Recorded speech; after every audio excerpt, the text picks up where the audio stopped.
illa li da'watil khalq ila al-khaliq.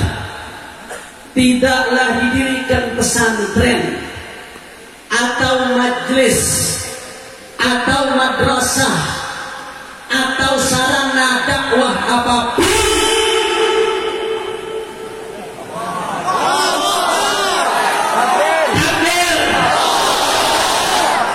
baru tes itu tadi gigi dua tidaklah didirikan majelis pesantren madrasah semuanya kecuali untuk mengajak manusia bukan kepada ormas saudara, bukan kepada fanatisme golongan, bukan untuk memuliakan sosok A atau sosok B, tapi tujuan dari semua yang ada untuk mengajak manusia kepada jalan Allah Subhanahu. Makanya saya jadi teringat, sabar, nanti ada waktunya. Saya jadi teringat Abuya Sayyid Muhammad Ibn Alawi Al-Maliki. Tentunya Mbah Kiai Thaifur lebih tahu bagaimana manhaj beliau, metode beliau, ajaran beliau, arahan beliau. Mudah-mudahan kita bisa memandang Abuya Sayyid Muhammad melalui memandang Mbah Kiai Thaifur insyaallah. Saudara, saya teringat Abuya Sayyid Muhammad punya satu kitab risalah kecil yang berjudul Al-Qudwatul Hasanah fi Manhajid Da'wah ila Allah. Suri tauladan yang baik di dalam metode berdakwah kepada Allah Subhanahu. Di risalah tersebut Abuya panjang lebar membahas metode dakwah. Bagaimana supaya dakwah kita sesuai dengan dakwahnya baginda Nabi besar Muhammad sallallahu alaihi wasallam. Di antara yang Abuya bahas di kitab tersebut ada satu hal yang sangat penting yang saat ini kita banyak kehilangan saudara, baik di pesantren-pesantren, majelis-majelis, madrasah-madrasah. Abuya menyampaikan dalam kitabnya qala rahimahullahu ta'ala wa nafa'ana bi'ulumihi fid dharain amin. Kita ngaji sedikit kitab Abuya karena omongan saya belum tentu ada barakahnya, tapi omongan beliau insyaallah berkat dibacakan turun rahmat Allah Subhanahu wa ta'ala. Kata Abuya Sayyid Muhammad, wa min jumlati asbabi tahyi'ati da'wati ila Allah at-tarbiyatul 'amaliyatu li ikhrajil 'alimid da'il ghayur. At-tarbiyatul 'amaliyatu li ikhrajil 'alimid da'il ghayur. Kata Abuya, li anna al-'ilmata bila ghairah jamidun la syu'ura fihi wa la ihsas. Kama anna al-ghayrata wahdaha la tasluhu lil qiyadati wal riyadati wal irsyad, fala yanbaghi an naqa'a fi dhalika fa nadhi' baina 'alimin bila ghayratin wa la ihtimamin li hurmatillah aw jahilin ghayurin mutahammisin la 'ilma 'indahu yuqilul muslimin aw kama qala. Ini konsep luar biasa yang disampaikan Abuya saudara. Apa kata beliau? Di antara persiapan yang paling penting untuk mempersiapkan dakwah ke jalan Allah Subhanahu wa ta'ala, sehingga ini perlu diperhatikan oleh setiap pesantren, setiap majelis, setiap madrasah, karena hakikatnya kita sedang mencetak orang-orang yang berdakwah kepada Allah Subhanahu wa ta'ala. At-tarbiyatul 'amaliyatu, pendidikan secara praktek, secara langsung, secara berkesinambungan, li ikhrajil 'alimid da'i al-ghayur, untuk mencetak santri yang seperti apa? Kata Abuya, kriterianya yang pertama harus alim. Yang pertama apa?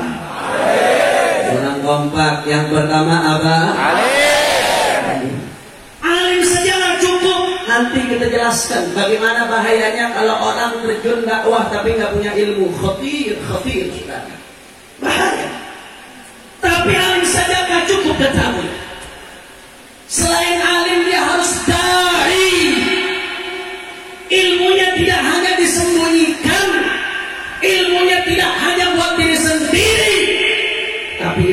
dipakai untuk mengajak ke jalan Allah Subhanahu. Saya garis bawahi, dai nggak harus di mimbar, dai nggak harus di podium. Seorang guru ngajar muridnya ilmu syariat, dia hakikatnya mengajak muridnya ke jalan Allah. Ada yang berdakwah pengusaha dengan hartanya, ada yang berdakwah dengan jabatannya, ada yang berdakwah dari rumah ke rumah, ada yang berdakwah di atas podium. Yang penting dari dia betul-betul mengajak orang ke jalan Allah. Karena hati-hati saudara, kalau ada orang alim, Allah titipkan ilmu, tapi nggak digunakan ilmunya, nggak ditampakkan, nggak dipakai buat ngajak orang, ilmunya disembunyikan. Apa kata Nabi?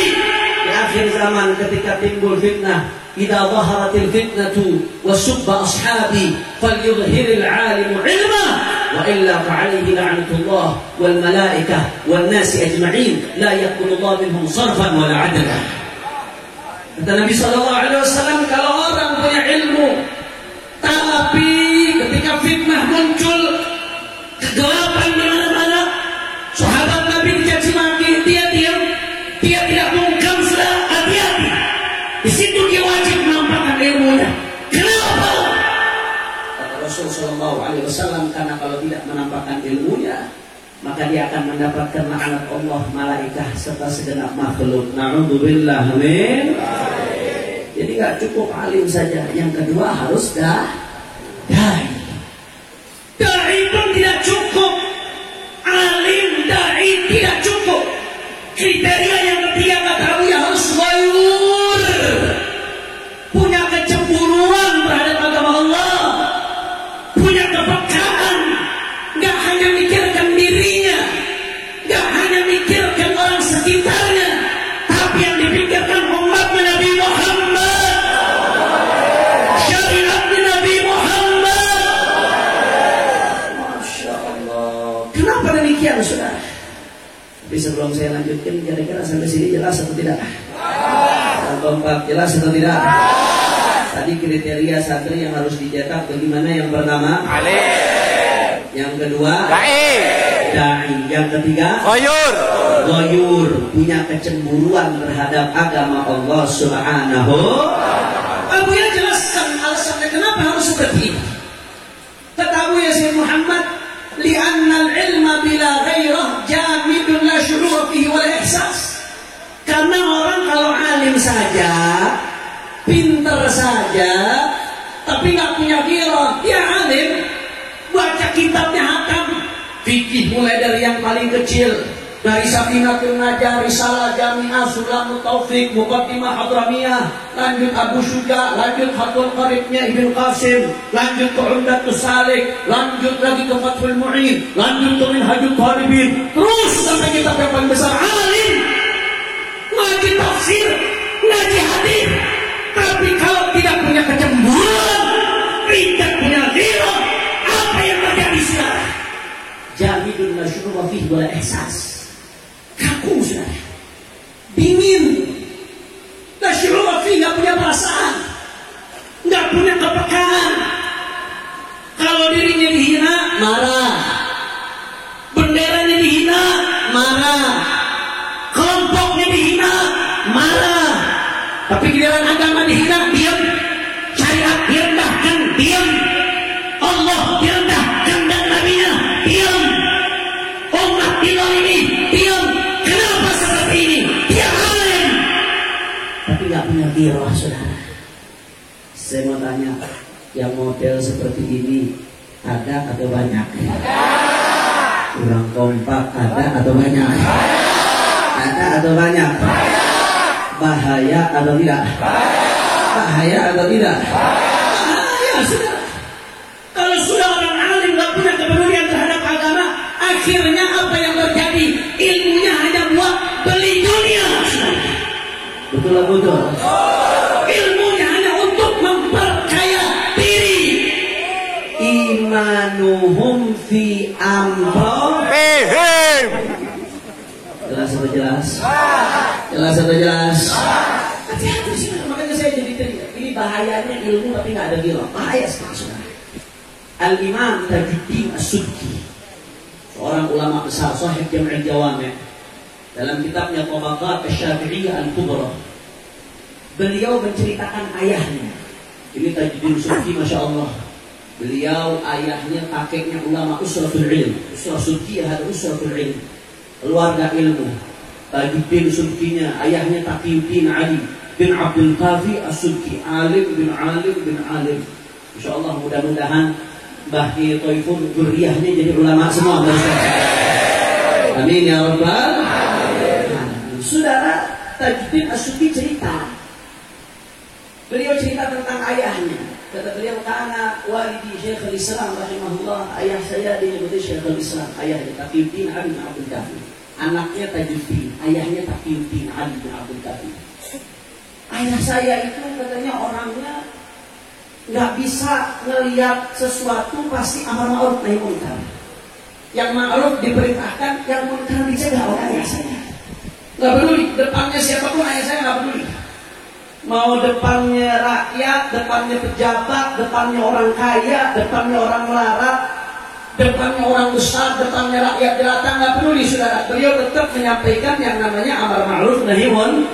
Tentunya dengan cara beliau yang hakim, yang penuh hikmah. Dengan cara beliau. Saudara, pada suatu hari beliau ketemu seorang amir, sultanah kalau sekarang itu bahasanya. Ketemu seorang amir, ini amir pakai jubah minal zahab. Jubahnya dari jubah minal harir, mohon maaf. Jubahnya dari sutra. Ini banyak santri, betul? Jubah dari sutra murni, hukumnya apa? Orang kompak, hukumnya apa?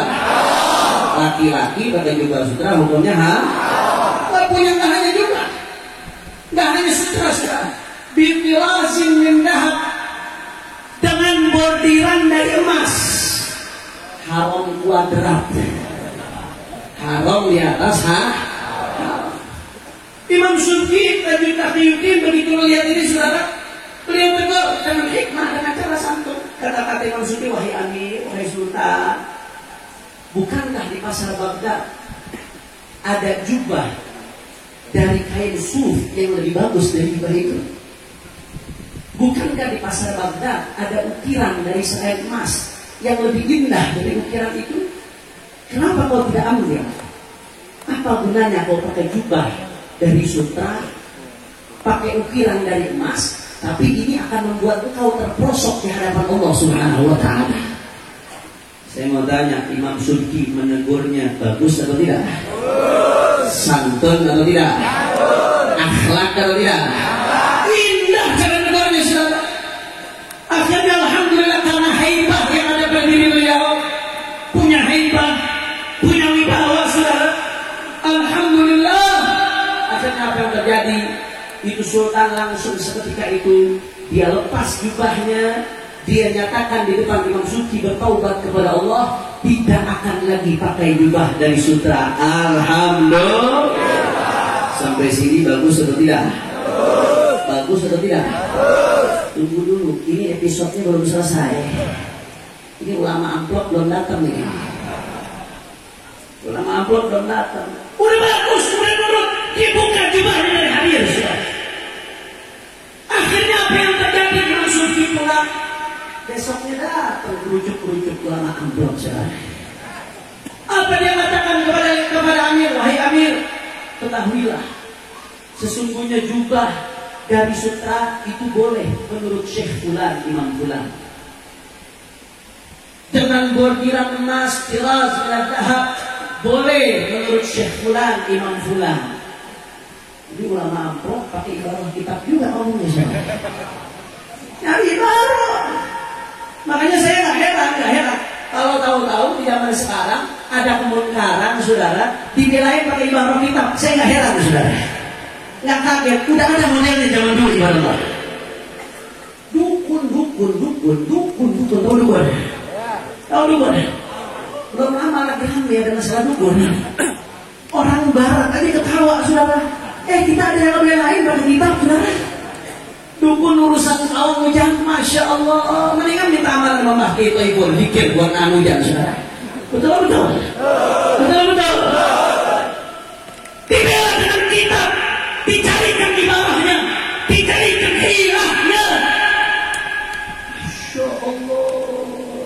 Amir, ini boleh menurut Imam Fulan. Bordiran emasnya juga boleh menurut Imam Fulan. Kacau tidak? Kacau tidak? Lalu dia katakan apa? Dia komporin itu Amir, saudara. Hei Amir, ketahuilah, sesungguhnya As-Subki bukan ingin menegurmu, tapi dia ingin mempermalukanmu, menunjukkan depan rakyat bahwasanya engkau maksiat, saudara. Dia komporin, saudara. Dia komporin itu Amir. Akhirnya apa yang terjadi? Si Amir yang tadinya udah tobat, sudah dia lepas itu jubah dari sutra, dia ambil lagi jubah itu, dia pakai dan diumumkan. Detik itu Al-Imam Subki diboykot oleh dia. Masya Allah, makanya Tajuddin As-Subki anaknya Taqiyuddin. Sebelum beliau meriwayatkan kisah ini, kata Tajuddin As-Subki apa? Innama yutlifus salati fasaqatul fuqaha. Yang merusak pejabat itu kadang-kadang bukan dari pejabat itu sendiri, saudara, tapi fasaqatul fuqaha. Imam Subki nyebut bukan fasaqatul juhala, bukan, fasaqatul fuqaha. Fakih, ahli kitab, pintar fikih, tapi fasik, saudara. Bahkan Al-Imam Subki mengatakan apa? Wala huwa asyaddu 'alan nas min alfi syaitan. Fakih yang fasik lebih bahaya daripada 1000 syaitan. Na'udzubillah min. Kira-kira sampai sini jelas atau tidak? Jelas atau tidak? Kenapa bisa dijual beli agama seperti ini, saudara? Kenapa bisa dijadikan hilah untuk menghalalkan yang haram, mengharamkan yang halal? Karena dia hanya punya ilmu tapi tidak punya ghirah ibadah Allah. Dia hanya punya ilmu tapi tidak punya kecemburuan terhadap agamanya Allah Subhanahu. Makanya alhamdulillah Anda dididik tempat ini bersama Mbah Kiai Toifur.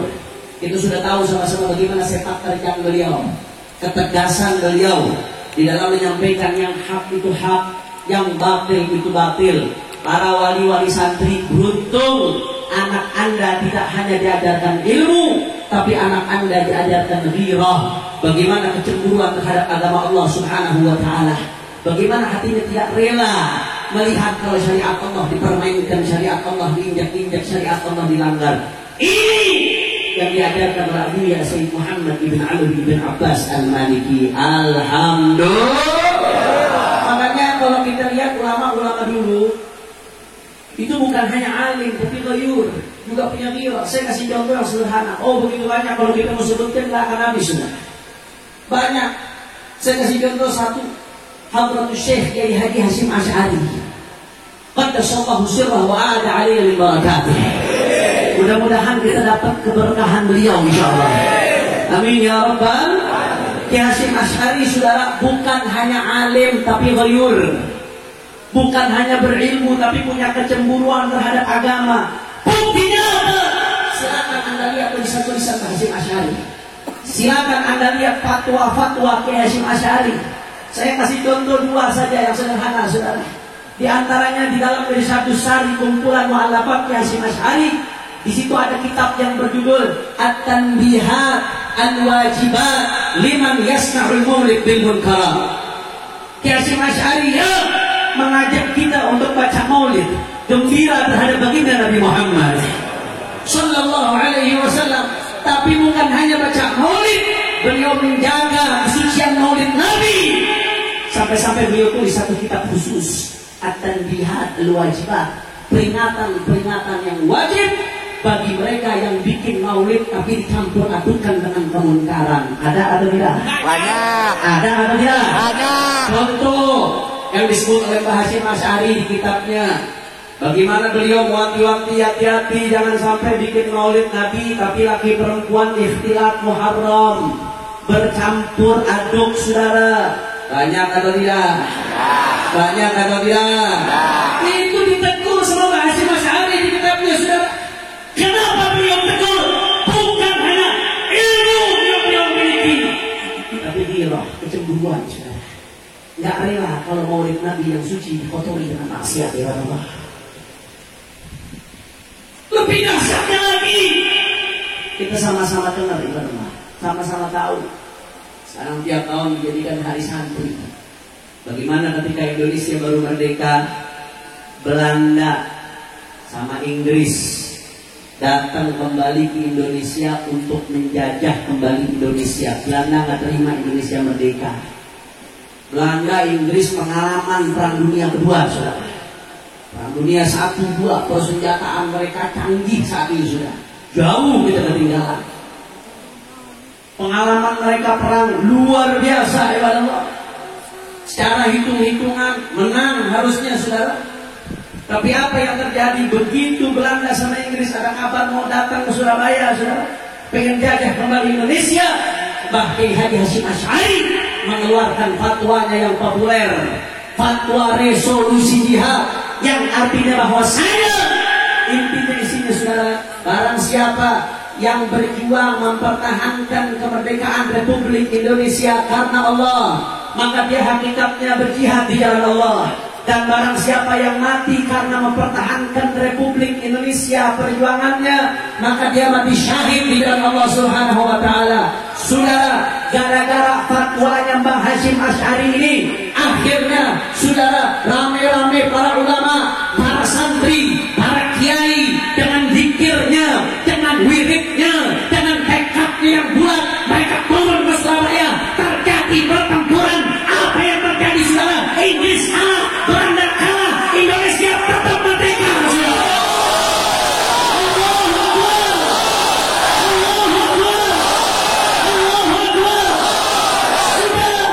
Kenapa Mbah Hasyim Asy'ari bisa keluarkan fatwa seperti itu, saudara?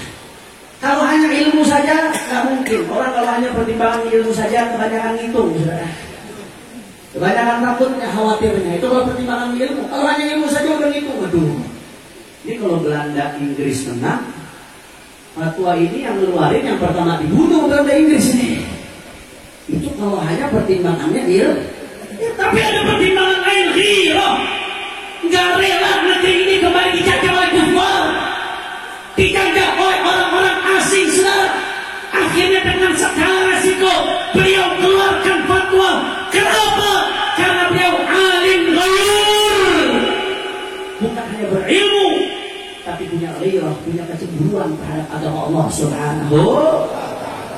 Kira-kira sampai sini jelas atau tidak? Jelas atau tidak?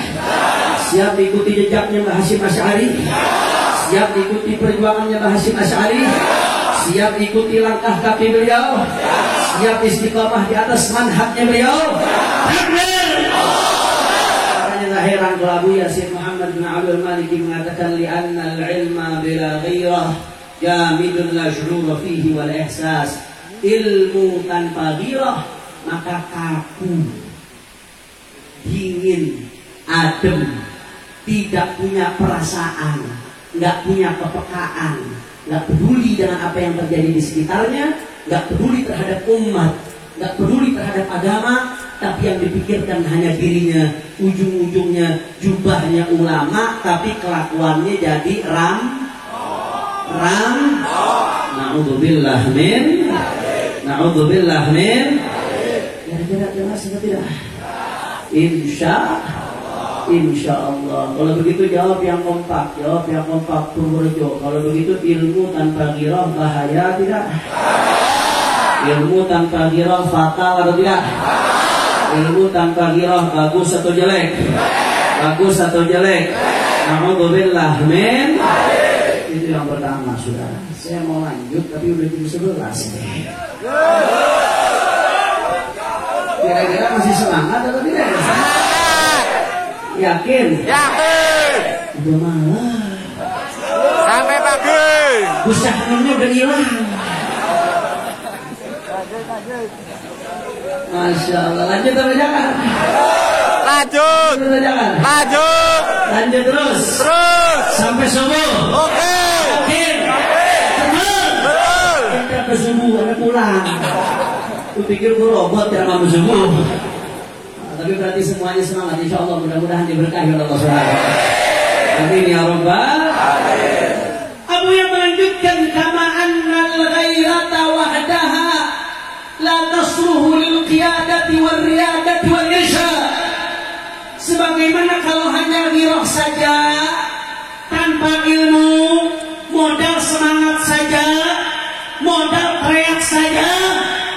tidak punya ilmu, nggak pantas.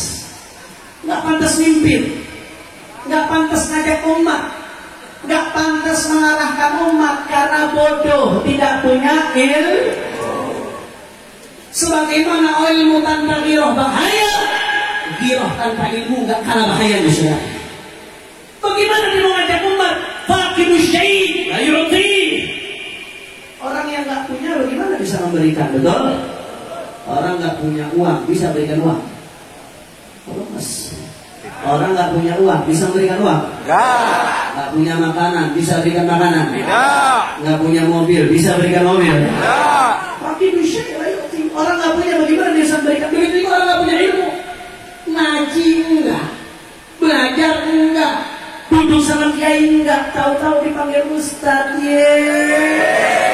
Doraemon itu jadi ustaznya melalui pintu ajaib tuh saudara. Masya Allah, bahaya saudara. Ojo tepuk tangan ini, duduk monyet. Allahumma shalli ala Muhammad. Masya Allah. Saya kasih contoh bahayanya semangat tanpa ilmu. Saya kasih contoh. Perhatikan baik-baik. Ada sekelompok orang punya modal semangat. Akhirnya saudara ngakunya jihad. Ngakunya jihad. Tapi yang dibom kuburannya aulia, kuburannya anbiya seperti ISIS. Ngebom kuburan aulia, kuburan anbiya, orang Islam yang dibunuh. Atau contoh ngaku jihad di Indonesia, tahu-tahu ngebom gereja, padahal tempat aman di Indonesia, di tempat perang aja nggak boleh ganggu rumah ibadah, kata Nabi saudara. Saya mau tanya, yang model seperti itu jihad atau jahat? Jihad atau jahat? Andai kata mati syahid atau mati sakit? Syahid atau sakit? Kenapa bisa seperti itu? Karena punya semangat tapi nggak punya ilmu. Hati-hati saudara, Nabi larang, jangankan di tempat aman di Indonesia saudara. Andai kata terjadi perang aja seperti di perang Mu'tah, Nabi pesan sama sahabat-sahabatnya, nanti kalau kalian berperang jangan ganggu rumah ibadah, jangan ganggu anak kecil mereka, jangan ganggu kaum ibu, jangan ganggu kaum wanita, jangan rusak tanaman. Saya mau tanya, ajaran jihadnya Nabi indah atau tidak? Indah. Indah atau tidak? Indah.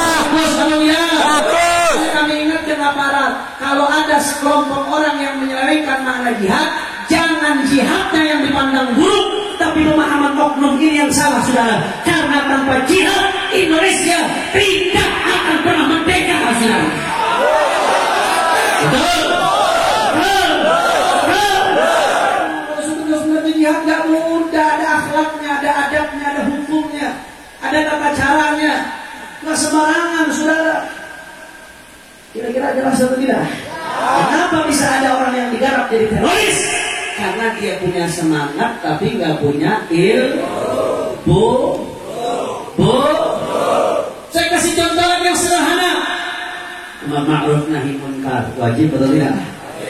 Yang kompak wajib atau tidak? Fardu kifayah, betul? Ibadahnya sudah. Sebagaimana sholat ada syarat, ada rukunnya. Puasa ada syarat, ada rukunnya. Amar ma'ruf nahi munkar juga ada syarat, ada tata caranya, ada maratib, kata Imam Al-Ghazali dalam Ihya Ulumuddin.